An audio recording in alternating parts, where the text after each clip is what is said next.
Hi, David. Thank you so much for taking the time to meet with me. Much appreciated. You have worked in IP in Israel for many years. How is the current COVID-19 situation affecting IP in general, and what are the major changes you've seen in the last few months? I'll tell you, first of all, we have obviously been affected, but more, I think the effect has been at the personal level about how this has changed how we work, how we look at our work, what hours we work, how much time we spend at home as opposed to commuting and going to or sitting in an office. But I'm happy to say that from a professional point of view, across the board, all the various types of IP and anything from patent filing and prosecution all the way to trademark enforcement, we've seen that our clients primarily have continued working and are still interested. Their interests have not changed. And aside from a very few clients, most of them who deal in or for whom we provide anti-counterfeiting work, and I guess their sales have obviously slowed down or gone down to nothing over the past few months, everybody else is basically working full speed ahead. Interesting. So you specialize in particular in trademark litigation and enforcement. You That's had correct. mentioned that everyone is pretty much moving full force the way as previous. Is there anything in particular that the current global pandemic is affecting this line of work in particular? Yes. First of all, on a national level, and I'm assuming that this is true for other jurisdictions as well, the authorities, the enforcement authorities, specifically the Israeli police and Israel customs authorities, have either been cut down, especially customs are working at what they call an emergency level, which is only about 30% of their manpower. And so they are just naturally doing less.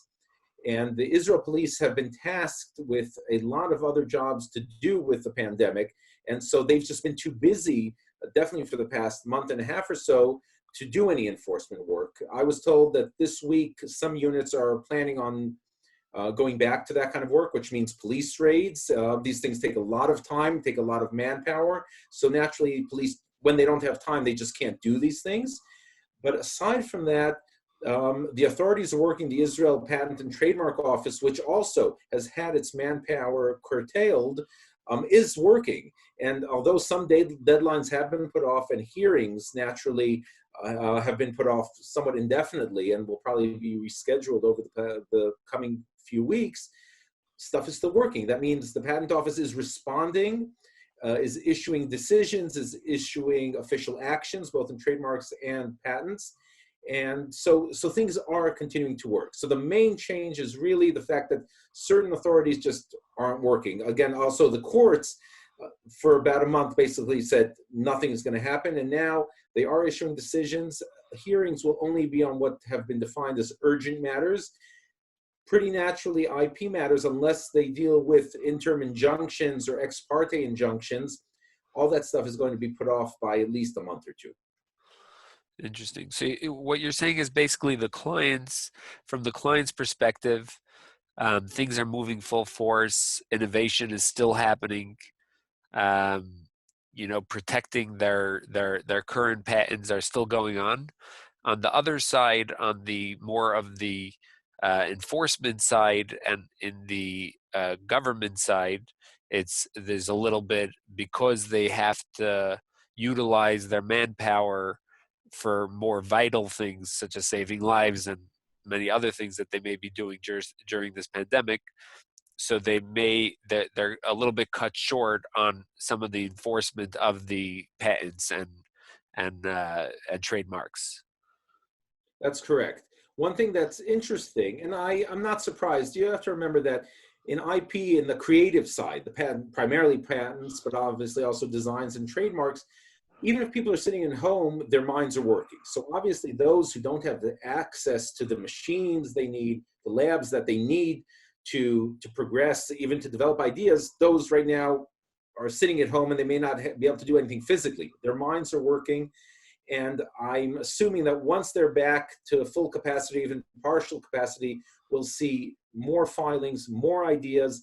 The Israel Patent Office issued a notice a few days ago that they will expedite patent applications that can show that they have to do with the pandemic, with the COVID-19.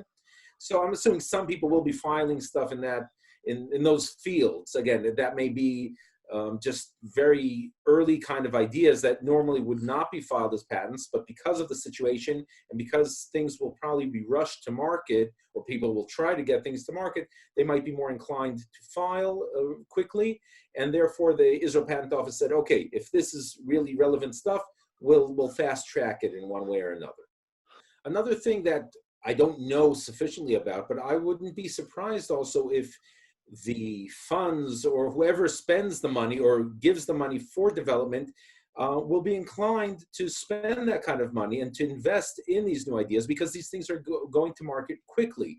And so even though I'm sure a lot of people on the investment side are saying, oh, we have to think twice before we actually spend money in this period, it's probably going to be harder to raise money. But on the other hand, there's people who say, hey, let's go. There's people who want to buy new products. Everything, it can be completely low-tech or somewhat low-tech. It can be masks or a new kind of hand gel or new sanitizers or 1,001 things. It doesn't have to be all the way over to the pharma side, which could take quite a few years until you have something to file. But I wouldn't be surprised if people, maybe even smaller inventors, not just the big companies, will say, hey, let's put a bit of money in, let's file something because we want to go to market, because the market, this new market potentially, will be hungry for new products and will be willing to test things that where in fields that people might not have been so inclined 2-3 months ago. Is there anything that you're directly related or indirectly to any filings that that are directly related to any medication or anything to do with COVID-19? Nothing that I've seen at present.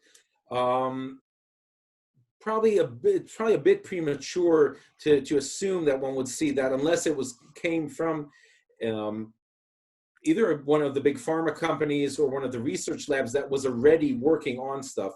There were a few Israeli companies who gave notice about a month or month and a half ago that they had made early steps, early breakthroughs. Haven't heard from them recently, haven't seen them in the press recently. So they may have, published something very early on and may have rethought it, or they may not have gotten funding to continue. But I think over the next month and a half, especially if things return to some kind of new normal, that means people are back to work, and the decision makers will already have a month or two to look back on and say, okay, this is what we want to go ahead with. Then I think we'll be seeing it. It could be everything from medical devices, which they say that the Israeli military, for instance, has figured out ways to make new machines for people who need breathing apparatus. That's not necessarily something that could be patentable, but who knows? There was in one of the weekend papers, they said that the Israel military had contacted the Israel Ministry of Defense to check about filing patents, or to ensure, let's say, that their new ideas, their allegedly breakthrough ideas, were protected. I don't know what that actually meant, but I guess we will be seeing things like that. It may be a while before we see them published, or before we can see anything on the Israel Patents Register on the database. But I think these things will be coming, as I said, everything from pharma through medical devices, all the way to really low-tech ideas, where you'll have inventors or entrepreneurs or whatever you want to call them who say, hey, I also want to consider this idea of maybe getting a patent or a design, depending on what this thing is.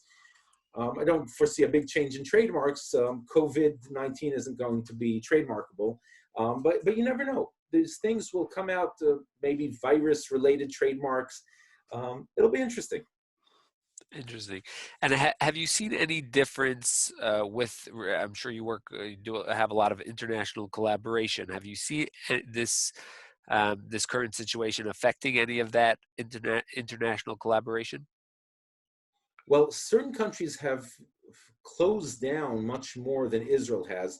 I get updates from various associates from around the world daily. Some say that their national patent offices are closed, physically closed, and aside from the fact that you can file stuff online, they're not getting any responses and there's nobody to talk to. So obviously that will slow things down very considerably. Um, Associates, I think in India, said that the whole banking situation is closed down, so they can't even deal with money at all. Okay, which again sounds a bit strange because you think that all that stuff can be done online.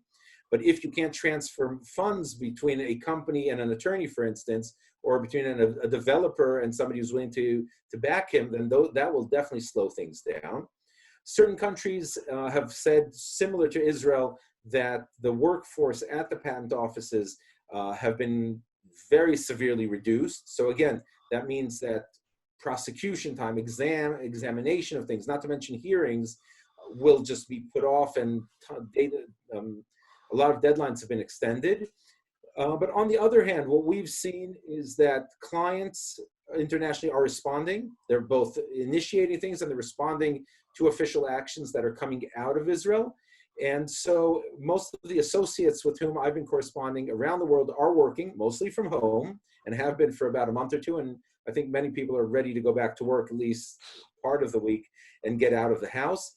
But everybody is up and running. I'm not surprised. Okay, in the beginning, a lot of firms sent out emails saying, "Hey, you should know we're working online and we can do whatever you need." And I was thinking to myself, I'd be surprised if they can't.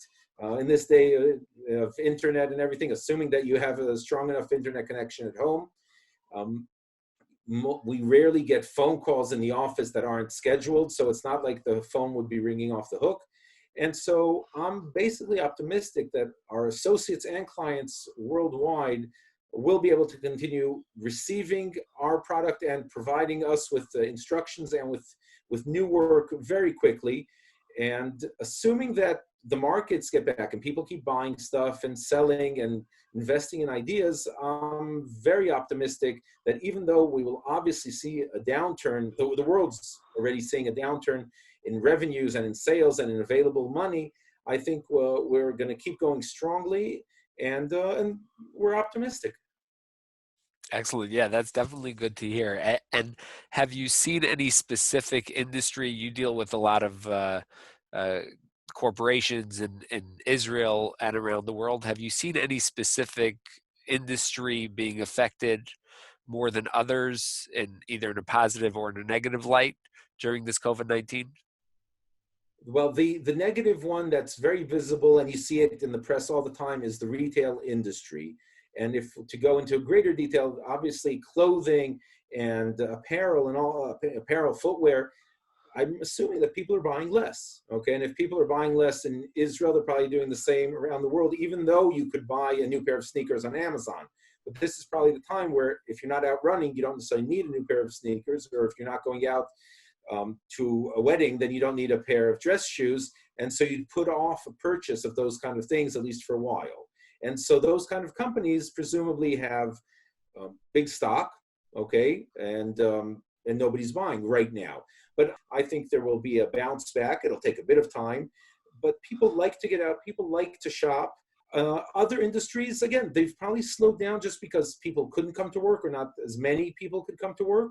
So I think people will be cautious. But aside from saying, hey, let's take things a bit slower, okay, because if there's no rush to file something, let's wait another month. We haven't seen any real slowdown in any of the industries with which we work. Interesting. And anything else you would like to add that reflects how IP in general has been impacted by the global reality that we're currently living in? Well, early on, there appeared in the press a notice that for the first time in apparently 40 years, the Israel government had implemented a clause in the Israel patents law that allowed it to exploit a product. I think it was something in pharma, even though it was covered by patent, because that product was needed for the research or for treating people who had the virus. I haven't managed to find anything official about it, but assuming that's true, so that's big stuff. Now, again, that clause basically states that the government can do that, but the government also has to reimburse the patentee in one way or another, and probably significantly. So it's not a matter that there's been any breakdown in the way that the Israeli government sees IP, enforces IP. And so I don't really foresee any big changes in any of that kind of stuff. The laws are the Israeli IP laws, patents, there's a comparatively new designs law and the trademark laws, copyright laws, obviously. They're significant laws, they're respected in Israel, and they're upheld by the Israeli courts. So I think, aside from seeing the Israeli cutting edge continuing and pushing definitely in the direction of COVID-19, because right now that is the thing, I think we'll just see everybody else continuing, maybe a bit slower, but even if there is what they call a second wave, and unless this thing really gets out of hand, I think that we will see Israel leading or continuing to be one of the leading countries in IT, in IP, in all the cutting edge fields, and hopefully a lot of good will come out of that. And if some of that can help alleviate the problems of COVID-19, all the better.